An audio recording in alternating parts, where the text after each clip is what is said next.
not sick or struck dumb? Or don't you know a kick when you see one can't quit? We're not done. We're gonna kick till the next one.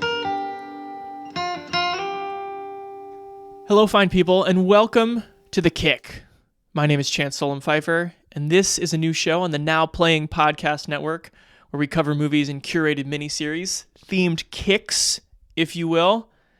And wouldn't you know, we're in the midst of one right now. Our first kick. And it's superior sequels, where every guest brings a sequel to celebrate and explain why they prefer it to its predecessor.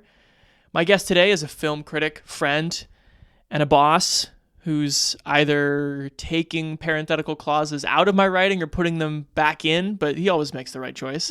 He is an assistant arts editor at Willamette Week in Portland, Oregon.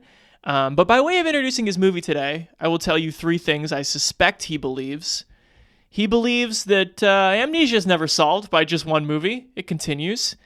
He'd rather have a serious case of Greengrass than Limania. And he digs a sequel that is not afraid to get dark for the right reasons. We're here to talk about the Bourne Supremacy, and here to discuss it's Bennett Campbell Ferguson. Sir, how are you? Oh, I'm doing well. I'm so excited for this chance. Thank you for having me. You're welcome. I'm so jazzed that you're here to talk Bourne Supremacy. What's your experience with these movies? They go way back for you, or had you seen them recently in your life? Oh, they go way, way back. And I mean, these movies were really important to me growing up because, I grew up in a family of movie lovers, but action movies, were always my thing. My parents, my sister, that was never something they were, really that into. But this trilogy, I mean, these were some of the rare action movies that we enjoyed together. And, I have such fond memories of like going with the whole family to see, Bourne Ultimatum opening weekend, and, the Universal logo comes up and you hear like, dun, dun, dun, dun, dun, dun, dun, dun, dun, dun, dun, and, just having like the fan experience, with the people I love was always, really special. And that compounded my love for these movies as, incredible action movies and great character dramas as well. So I wanted to give a quick primer for if you were not like Ben and I, like a 12-year-old boy for whom these movies were really formative. Jason Bourne, he's a brainwashed assassin who in the first movie, Bourne Identity, wakes up on a French fishing boat. He's like, who am I? Why do I have all these skills? Why am I so good at killing people? It's because he was part of a secret black ops program called Treadstone for the CIA. And then he's on the run from the agency for the entire first movie. He meets other brainwashed operatives, dispatches some of those brainwashed operatives. He finds a running mate in Marie, who is a young German woman played by Franca Potente, who we know is great at running from Run, Lola, Run. And Bourne Identity basically ends with Jason beating everybody who comes at him. Chris Cooper plays a shady CIA guy called Conklin, who, by the way, side note, Conklin just really does feel like someone who existed in the George W. Bush years. It's a very all of those guys. I mean, totally. David Strathairn as Noah Vosen in the third film. I mean, yes. All these guys in button down shirts with glasses that make them look kind of boring but kind of shady, right. Dick Cheney vibes. Yes, security is paramount for these men. And yeah, so Conklin, he was the conceiver of the program. At the end of Bourne Identity, spoiler, he's deemed a liability by the CIA. And another guy, a more bureaucratic guy, Ward Abbott, played by Brian Cox, gets rid of Conklin. So then Bourne goes to happily live ever after with Marie in a surf shop in Greece, I think. Yeah. But then we arrive with the Bourne Supremacy, 2004. I'll read the IMDb synopsis. When Jason Bourne is framed for a CIA operation gone awry, he is forced to resume his former life as a trained assassin to survive. I'm going to quote the last Jedi here. Every word of that was wrong. I mean, literally, the entire movie is about that he doesn't want to be an assassin That's anymore. right. That's exactly right. Sorry, IMDb, but Yeah, you're right. All the big his biggest character moments of the movie are all deciding not to kill people. yes. Silly. Um, so, what does Bourne Supremacy repeat from the first movie? Well, Jason Bourne is still trying to remember what the heck happened to him. It repeats a love of set pieces in urban spaces. In Supremacy, those urban spaces are Goa, Berlin, Moscow. It repeats Matt Damon trying to bring surprising pathos to a character who exhibits extremely limited emotional range otherwise. It repeats extremely tiny cars, holding up very well in brutal car chases. It brings back Brian Cox, Julia Stiles as CIA handlers. It brings back Tony Gilroy going for broke with the dialogue, and completely ignoring everything about Robert Ludlum's source material. What does it add? What's new in this movie? Well, you have Joan Allen as Pamela Landy. She is a CIA deputy chief who, unlike some of the shadier people in the first movie, she just wants the truth. She just wants to know what's going on. It adds Paul Greengrass as the director. This is his first Hollywood film. Doug Liman directed the first one. And with Greengrass, you get that frenetic, hyper-chopped editing and cinematography that I'm really excited to talk to you about, Ben. Supremacy adds some interesting commentary on post-Cold War U.S.-Russia relations. That's pretty shady. And I would say that it adds... I'm reading my own writing here. A profound hopelessness that is metabolized into action, work, tasks, and little cat and mouse chases. So Ben, you can feel free to take issue with any of that, but I want to just kind of ask you to make your case here. Why Bourne Supremacy, and why is it a superior sequel? 2 years ago, This your store? It's a little hard to find. Jason Bourne walked away from his past, never to look back again. But his past never stopped looking for him. Hurry! We're blown.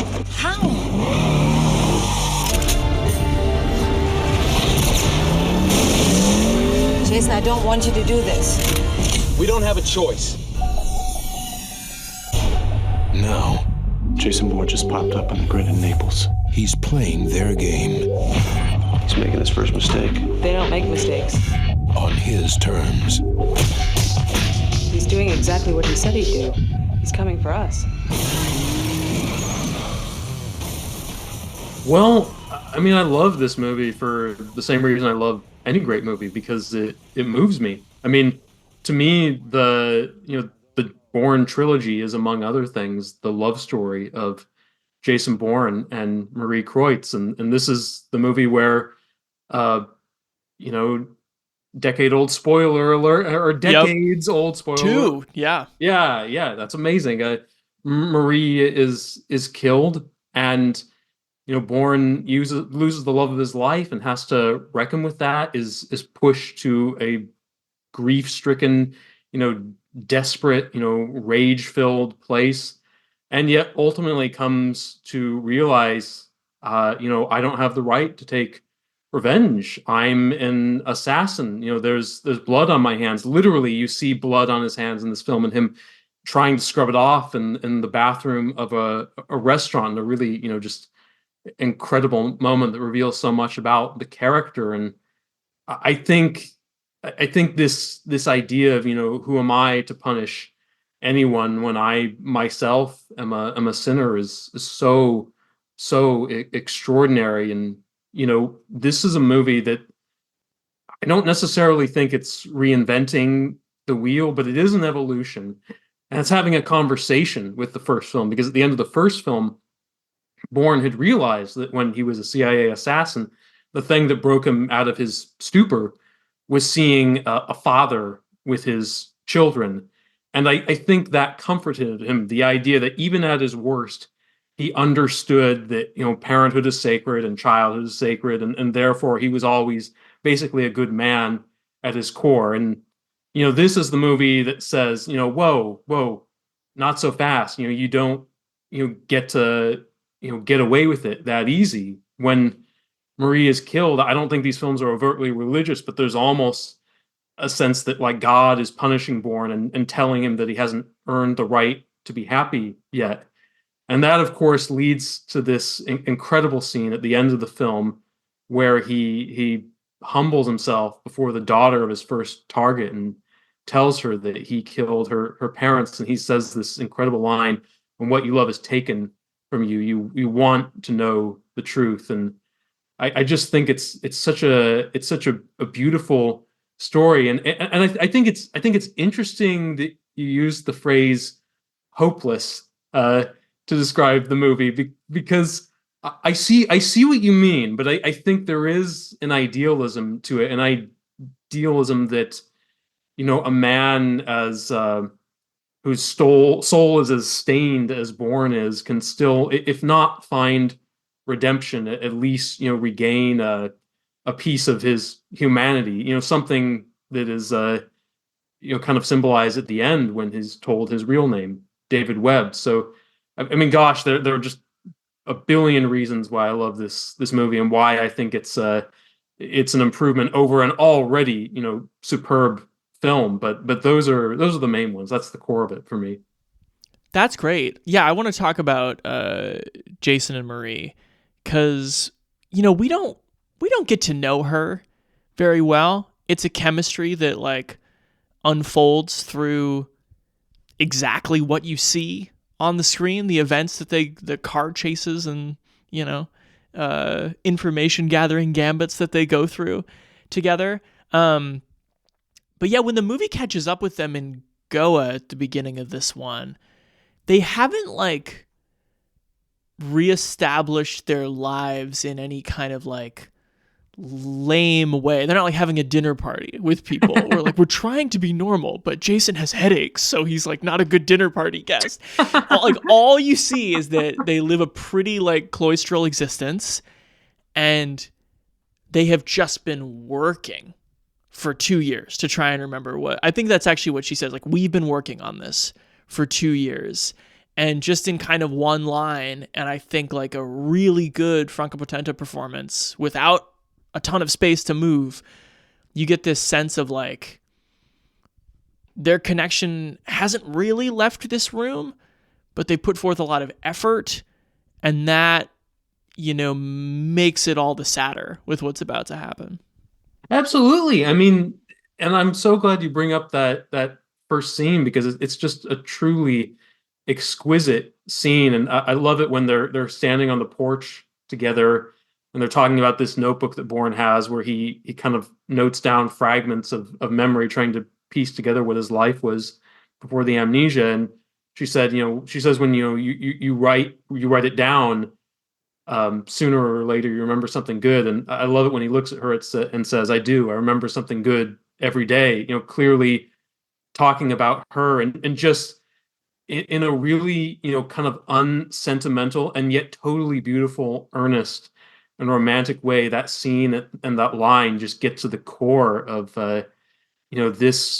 this relationship is this wondrous, luminous thing in this dark, violent world. And it's established, so briefly, and yet with such great impact. The movie would not work without that scene, honestly. And also, I mean, Greengrass, I'm sure we'll talk about, his very frenetic style as a director, as you brought up, but also he has incredible instincts of when to let a conversation play out from start to finish.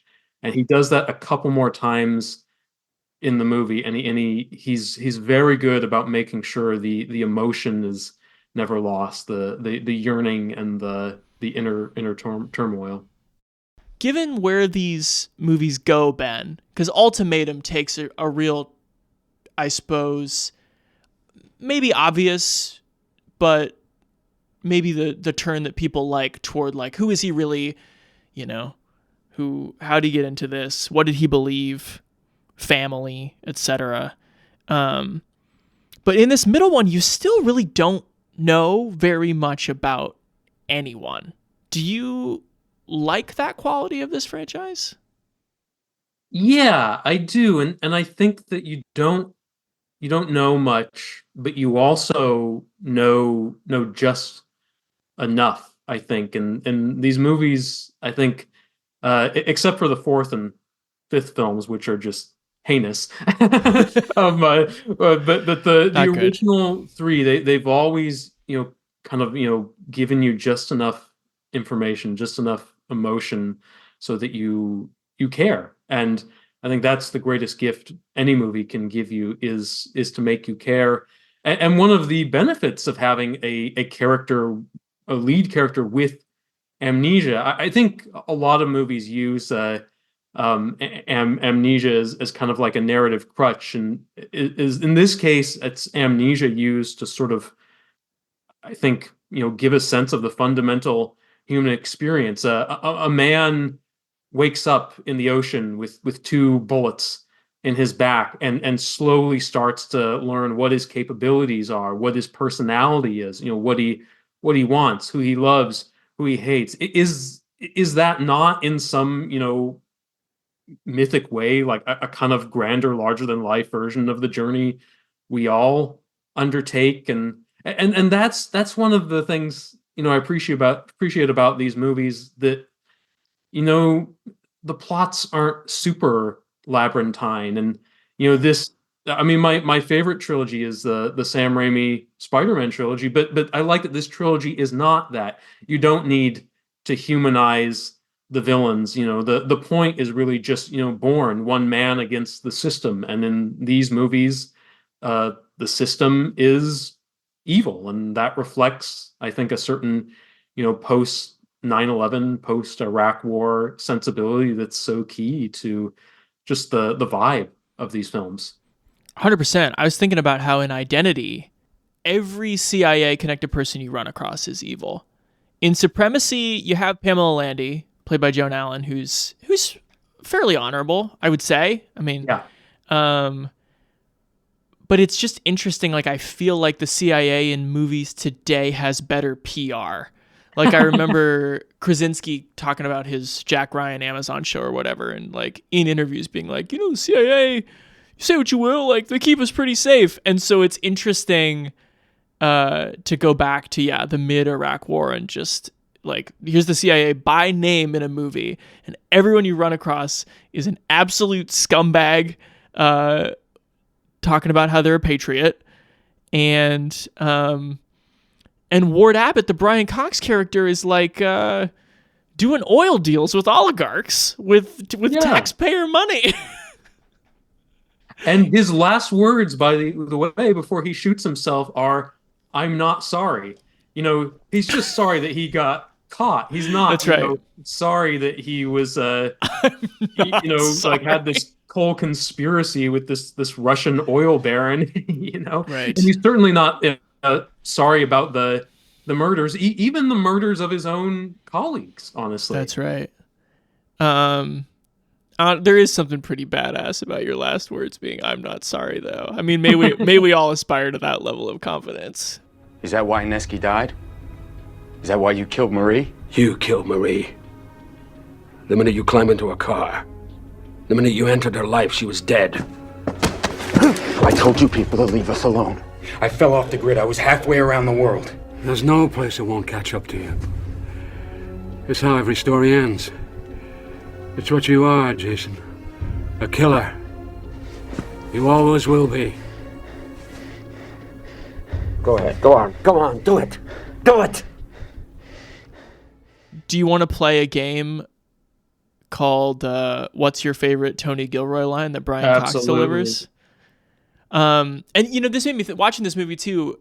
Tom Wilkinson just passed away, so there's been lots of fond remembrances, not only of his career, but especially of his performance in Michael Clayton.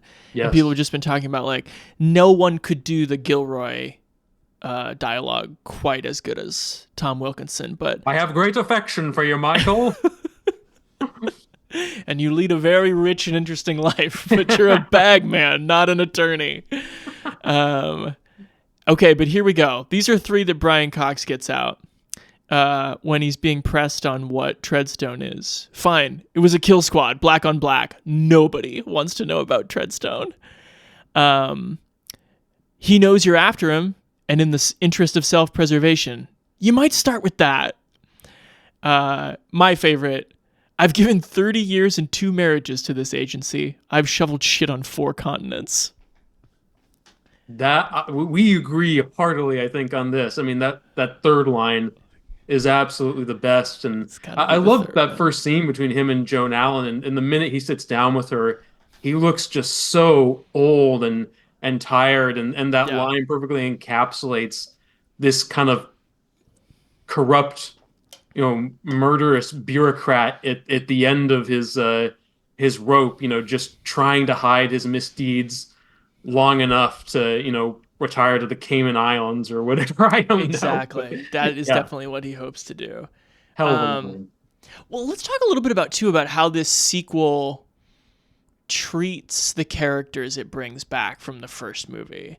'Cause it kind of like excavates the story of Bourne Identity in a way that, like, many of the characters, like, they don't want Jason Bourne to come back. They don't want that story to come back.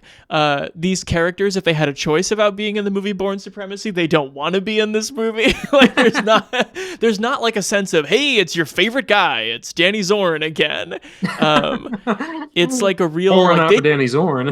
I know. That was shocking when I saw that as a kid. Like, let's talk about Nikki, Julia Stiles, who was, a CIA, logistics, person in Paris in the first film. And the first time, you see her in this movie, she's like walking down the street in Amsterdam. She's smiling. She has like a cute new hairdo with some highlights to show you some time has passed. Very 2004. So, and you get the sense of like someone who is trying to leave all this bloodshed behind, and then she looks over and sees Brian Cox standing there, almost like an apparition emerging from her past, and her smile just instantly fades, and the way that like this really minor character is given this great entrance that kind of wordlessly gives you a sense of who she is. I mean, that's just extraordinary, and that's just one character. I mean, I think every character we've seen before is brought back in such an elegant, poetic way. Yeah, but to your point about that moment, like, it does give you a sense of like how ugly and scary and taxing and dangerous this whole world is like, yeah, she was trying to get out. Ward Abbott tried to, hang up the phone and pretend he was out to lunch so he didn't have to take the call that would get him back in this movie at the beginning of just like, oh yeah, let me check my schedule. It's not great for me being in Bourne Supremacy, actually.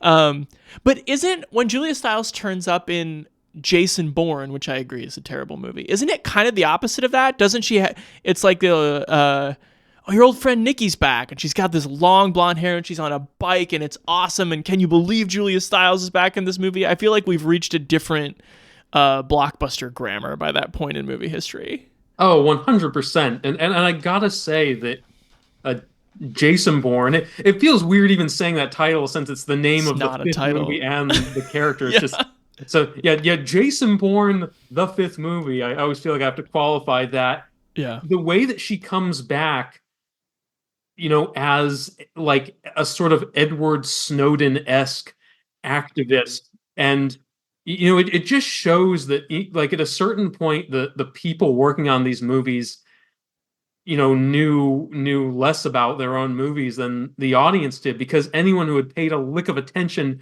during the first 3 films would say, yes, Nikki went on sort of a journey of redemption, but nothing we saw in those films indicated that she would become that kind of like anti-government hacker activist. It just feels so like lazy, and I don't want to go too far down that rabbit hole because my head will turn bright red and explode if I talk about that fifth movie for too long. But you're absolutely right, Chance. I agree. They had kind of embraced a different kind of grammar that just was so off-putting.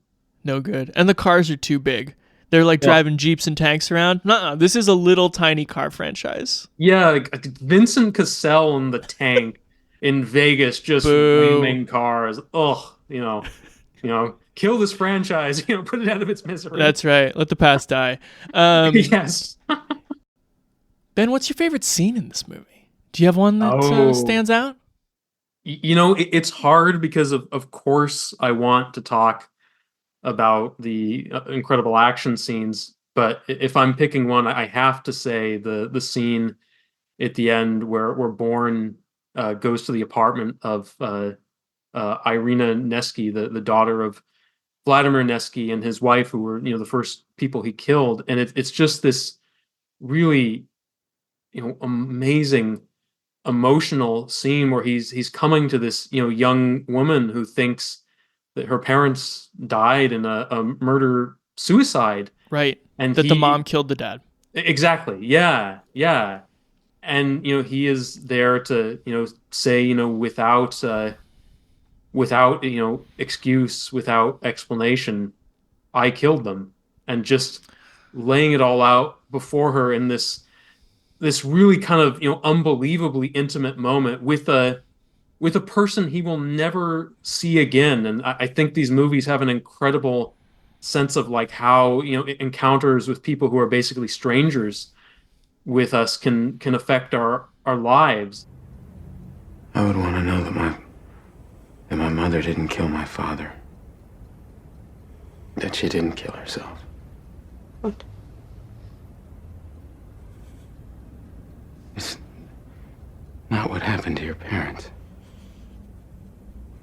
If you just look at the shape of Supremacy versus Identity, I do think there is something riskier and more compelling about having the revelation of what Jason Bourne did in this second movie just be that, like, he was an assassin. He did horrible things. Yeah. Like, even if he was, brainwashed and innocent to an extent, versus Identity, it's a little safer to have it be like, who was he? Well, he was someone who fucked up because the innocence of a child, like, jarred him back to life. This one's like a little, for a Hollywood, secret agent espionage movie, like, it's pretty dark that he's just like, well, now all I can go do is apologize and try to dispel her of this notion while, scaring the bejesus out of this woman who lives in like the suburbs of Moscow. Yes. So I had not realized until I started looking at some, I've seen Paul Greengrass movies. I know how he likes to shoot and edit them, and they look crazy and they're jarring and they prize immediacy over everything. But I hadn't realized that the camera work in this movie is a little bit controversial. There are definitely people out there who are like, it's just annoying. Shaky cam is a gimmick. How do you, in the move from Liman to Greengrass, what happens in that directorial transition, and do you like it? I do like it, and I do love Liman as well. I think Doug Liman's an extraordinary director. But this is a case where you have two different directors taking on the same world, the same characters, and each of their very different approaches suited where those characters were at the time. Doug Liman had a slightly less kinetic style that allowed for more stillness and allowed for kind of more moments of lightness and romance and intimacy, like Marie kind of badgering Bourne in the car about what kind of music do you want to listen to, which is just such a great lovely scene. But Bourne in the second, he's alone, he's grieving, he is just absolutely full of wrath, he's losing control, and that demands I think a more visceral kind of style. The cuts are quicker, the cinematography is being pushed even more of in a verite direction, and it suits where that character is in his life. And I also think we got to talk about the color, because for one thing, green is a really important color in this this movie. Like when Bourne and is underwater, seeing that Marie is trying to revive her, then realizing she's bleeding out. The water is this kind of sickly green shade. There's a lot of green light in the flashbacks to the assassination of Nesky as well, and in general, it's a kind of more vibrant movie. The lighting is so intense that you can literally like see the sweat on Bourne's face when he wakes up from a nightmare at the beginning. It's just in general visually a much more forceful, in your face movie, and it's not even a question of was that better or was that worse. It was right for this particular chapter of this character's life. Totally. Yeah, there's a lot more natural light in this movie too, even as it is more intense. I don't know if that seems like a contradiction, but I think it's true. And yeah, Greengrass just like boils this character in this world like down to its essence in a way. Like I feel like Liman was like putting a little more drip on it, like a little more exterior style of just like the techno songs and the car chases and things like that. And Greengrass is kind of like, I almost don't even. There are times where there's a cool thing in the bonus features where when Bourne is shot in Moscow at the end, and Damon is asking Greengrass like, where do you want me to like pull my hand out of my coat to show where the blood is coming from, like higher or lower? And Greengrass is like, yeah, honestly, I don't care. Like it'll show up somewhere on camera or it won't, and people will understand it anyway. And that one of his producers was like describing his style as like deeply unconsidered. We're trying to create an unconsidered world, which has like a rawness to it that is very appealing here. And it's the same cinematographer. It's Oliver Wood, right? Yeah, I mean, that's the amazing thing. Oliver Wood did all three films, and each one has a distinctive visual character. I mean, Ultimatum looks very different as well. It does. But to your point about the lighting, there are like some moments where it's cut so fast, and we're so used to like in 2024, like seeing movies that are kind of hacked together and you can't really make out the action and whatever. But like in the knife fight with Martin Sokas, the lighting is coming through those blinds in such a way where when Sokas like misses the stab and his arm is like extended in silhouette, that image might be on screen for, I don't know, a quarter of a second, but it was lit in such a way that it just like burns in your mind. And the car crash is the same way at the end. They've been in this dark tunnel in Moscow, and when Urban's Jeep is about to go into that divider, like it's sunlight streaming in from behind him. So it's like that shot sticks around in your head way longer than it was ever actually on the screen, I think. It just feels just right. I wanted to ask a little bit about Greengrass's career. He has kind of a weird career. Would you agree? Yeah. Oh, absolutely. He's got this distinct visual style that is then like applied over and over again to like real life tragedies or like deeply political historical fiction that is then like, I don't know if his style, sometimes the unconsidered nature of his style in a movie like Captain Phillips leads me to believe like, what are you trying to say here, buddy? But I don't know, like, yeah, do you like other Greengrass movies? Yeah, I mean, I have to confess, there are a lot of his films that I haven't seen, and I think outside of this series, I'm not a particularly passionate fan of his work. I would say I actually like more Doug Liman movies, to be honest. Especially recently, I think American Made and Edge of Tomorrow were both incredible. Have we talked about American Made before, you and I? I don't think so. No. What a barrel of fun that movie is. It's such a barrel of fun. Yeah. Probably the best acting Tom Cruise has done outside of Top Gun Maverick recently too, I would argue. I mean, he is actually attempting to play a character in Barry Seal. well, that does help. Yeah. But he can do that too. I'm told he's an actor. Yeah. I hear tell of that.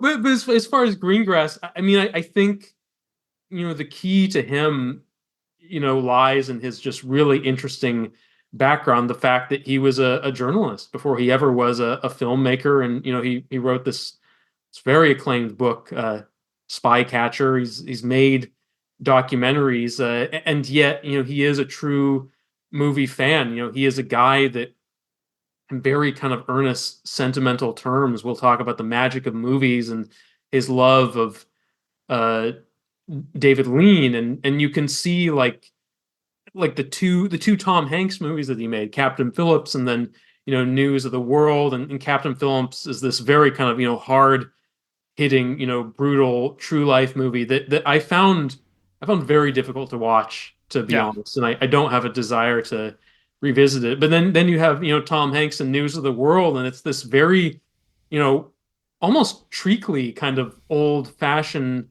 Western that whereas Bourne maybe finds just the right note with the emotion, News of the World maybe hits those notes just a little too hard, and it's fascinating, the different sides to his personality as a filmmaker, really. Totally. Yeah, I don't know quite how he got into that, how his pigeonhole became like mass shootings and terrorist attacks, like made to look as real as possible. That's kind of a tough pigeonhole to be in terms of people wanting to watch your movies, but I'm talking He's about a like genre unto himself. Yeah, United 93 and July 22nd and all those movies. Right. Let's move on to a lighter question. Ben, most profound fashion statement in the Bourne Supremacy, is it Karl Urban's buzz cut, Joan Allen's turtlenecks, or Jason Bourne doing his morning sprint on the beach in cargo shorts? As much as I hate to not give the nod to the turtlenecks, which everything Joan Allen wears is fabulous. She looks in great. these movies, but I think it's got to be the cargo shorts. I mean, partly because that's such a great scene, but those, but the shorts actually, I think, speak to his character. Like I saw like some kind of fan art recently of Jason Bourne in a tux that just made me absolutely want to vomit. Like, Bourne is cool, but not cool in that kind of slick Bondian way. I think I like the idea he is a guy who would never wear anything other than just what he needs to wear, and he would not think about how those cargo shorts look to the other people on the beach in India. He would just be like, yeah, these baggy shorts, my legs can move in them, How do you see these movies fitting into Damon's filmography? Because when I was thinking about them today, I think we're very used to, in this day and age, with the Cruise, with the Keanu Reeves, with all these people who originated as action stars, like they really try to hang on to that action thing for as long as they possibly can. And Damon kind of didn't. And so now it leaves me to wonder, like, do people think of him as Jason Bourne? Do they think of him as an action star? What do you make of how these sit in his career?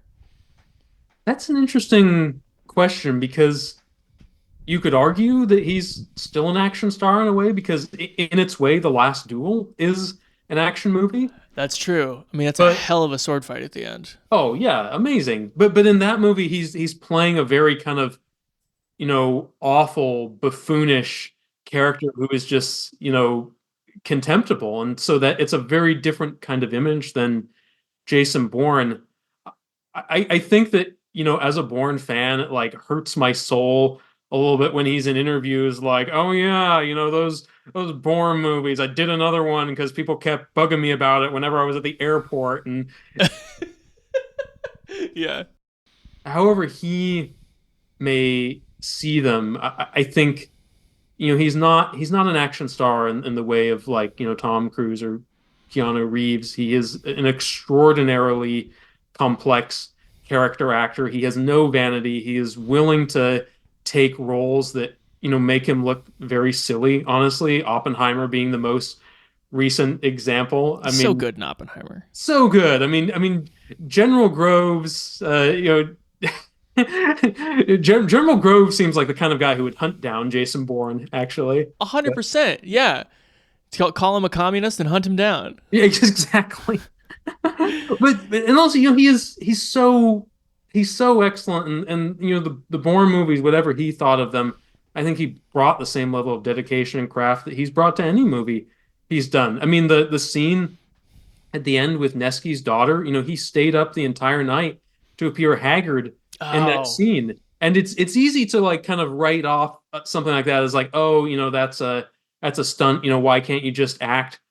But you can't argue with the results because my God, he is just so raw and true in that scene. And like in a lot of scenes in these movies, he kind of delivers the whole scene basically in a monotone, and yet you feel so moved by his performance because I mean he's the kind of guy who even just sitting there he just radiates emotion. Totally. Yeah, I think it's an interesting thing rewatching this movie in particular now 20 years old is because I think the Bourne as intellectual property, it has not aged well. Yeah. In conversation, it has not aged. I mean, because of Legacy and Jason Bourne and the failed Treadstone TV shows. And yeah, if you're just like the Bourne movies, I think people are like, oh, I don't know. Okay. It was like James Bond or Mission Impossible. They've like filed it into some other category. But yeah, if you actually throw on the movies, they've aged incredibly as like period pieces and as like dark and adventurous and real kind of like don't give a fuck about like what's coming next in the franchise kind of movies. And that is a great quality. And that's why like I'm so excited that we're having this conversation right now. I mean, it's probably been like since Ultimatum came out that I've found anyone to geek out about Bourne with. So, Heck yeah. It's like you can find a million people who will geek out about Star Wars with you. It's like Bourne is a little harder. Absolutely. All right, Ben. I have some light trivia for you. Are you ready? Yeah. I think that you like these movies more than I knew that you did. So you've already blown one of these out of the water. That's way too easy. Jason Bourne's real name? David Webb. Yeah, too easy. Okay, this one is just kind of a Paul Greengrass joke, but I am curious to see what you think. There is a scene where Karl Urban's character Kirill pulls up to an airport and leaves a car. How many cuts does it take for Karl Urban to exit a car and get something from a trunk? How many cuts do you think Paul Greengrass takes? This may be a little low, but I'm gonna say 5. It is 6. It's 6. Oh my God. He just generates so much energy by being like, he's getting out of the car. Oh my God, he's getting out of the car from a different angle. You ever seen it? There's just the constant propulsive sense of stuff happening, which I love. I have an assignment for your listeners, by the way. What's up? After this podcast, they should go watch the scene in Ultimatum where a character named Neil Daniels leaves a room and gets into a car, and it is amazing how how exciting these movies can make something simple like that. That's more exciting than 90% of the action movies made today. Just seeing this minor character walk out the door and get in a car. And I mean, I wish we had another half hour to talk about just the John Powell music, but it's propulsive. It's like it's deep in the nervous system, and the way they're cut just like makes I don't know, it gives these movies a very interesting relationship to size because they're huge. They're like car chases and explosions in the biggest cities in the world, but they're also just like diced to bits, and you also feel that's the fractal way that all these characters see the world as their heart is going 300 beats a minute in their daily life.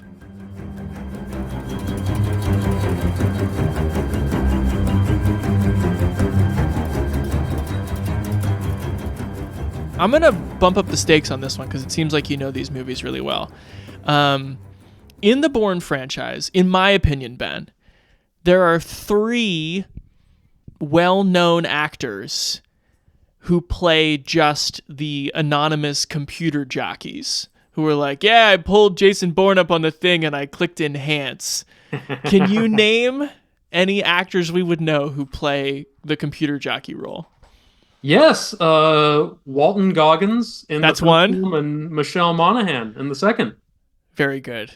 Is there another? There is another one. Josh Hamilton is also in the first one. Do you know Josh Hamilton? Yeah. Oh, Yeah. I love that guy. Yeah, he's one of the people that Chris Cooper is just like, you gotta find him. And he's like, sorry, boss. Sorry, sir. I'll do it really soon. I love that. Okay, so before I get you out of here, man, the end of this kick is the release of Dune 2, where, you know, I'll ask the world, was this a superior sequel?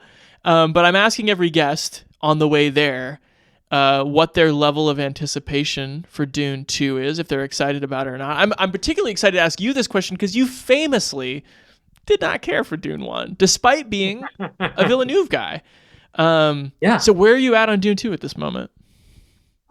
I think I'm a little shaky on it. I mean, to be honest, I found the first Dune to be a kind of very dry, mechanical film with very little emotion. I'm not like, you know, frothing at the mouth, excited for it. But yes, I do, you know, I'm a fan of the book. I am a fan of Denis Villeneuve. Arrival and Blade Runner 2049 are two of my favorite movies of recent times. So, you know, of course, when it gets closer, when I walk into the theater, I'm going to be rooting for it to be great. And he's tackling the more, you know, interesting half of the book this time anyway. And I don't want to spoil it for anyone who hasn't read the book, but especially where it goes in the end, and especially the kind of character that Paul Atreides becomes. I think there's a story in there that's going to be really shocking for people who maybe aren't, you know, familiar with kind of the whole Dune saga. It's a great answer. It might be shocking for me. I don't know what the hell you're talking about, but I hope to be in that theater with you when you walk in and see it. Yes. Ben Campbell Ferguson, this was a real pleasure, man. Is there anything you would like to plug on your way out the door? No. I'll work on, you know, before the next time I'm on here and try to, you know, do some things that are pluggable. As always, you know, he puts out a great newspaper, folks. Thank you. You should read Willamette Week and read the art section. I appreciate you being on, and I can't wait to do it again. Oh, I look forward to it. Thank you, Chance. This was awesome.